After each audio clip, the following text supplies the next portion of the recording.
young people, and firearms.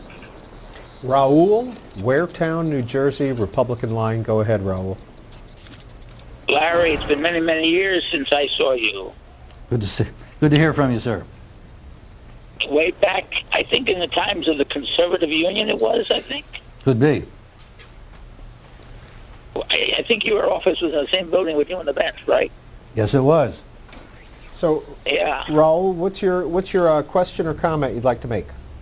Well, I called because I've been watching carefully. I happen to be involved heavily, with undocumented aliens. I happen to be involved heavily with refugees over the years, and also I happen to be a clergyman.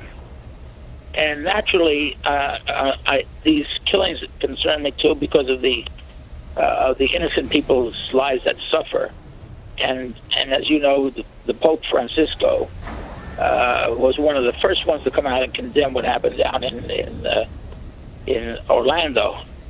But I wonder about, how you feel, like I feel, when I look at this and I see them, I say, well, what hypocrisy for some of these people who come out and wave and get on the bandstand and are talking about, gun laws and everything else, when they don't even raise their voices with the amount of Hispanics over the past, especially over the past 2 years. I've been watching it carefully, from New York all the way to Florida, that are assaulted, that are attacked, that are robbed, that are jumped.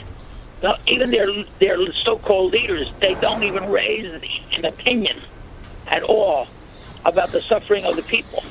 Raul, we're going to leave it. We're going to let it stand there. Larry Pratt, any comment for that caller? Let me just kind of take a slightly different tack from what Raul was saying. I think we can find a lot of hypocrisy in many of those who are leading the charge against firearms. We get one of my favorite moments in history in this regard was the mayor of Chicago at the time, many years ago, going before city council and arguing for what became the long-time gun control, almost total gun ban law in Chicago. And she argued that nobody needs a gun. Why would anybody want a gun? Well, there were 6 armed cops surrounding her as she made her presentation. And you just got to wonder, do they have any connection to the words they're saying? Do they pay attention to themselves? That was an extraordinary bit of hypocrisy, and she was not alone. She was not unique by any means. Factual Panther tweets into you, Mr. Pratt. Well then, how about the right to own a howitzer? Well, the founders didn't deal with it in the language of the Second Amendment, but at the time of the founding, in the Militia Act of 1791, they made it pretty clear what they had in mind for the Second Amendment.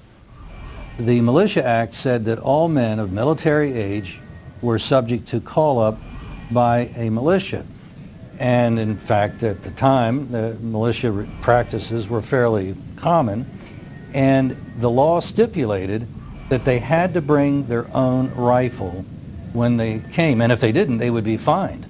The Militia Act also provided that if an individual were in an artillery company, which would be going to the howitzer question, they were not expected to bring artillery with them, but they still had to bring their rifle, kind of the Marine concept that every man a rifle.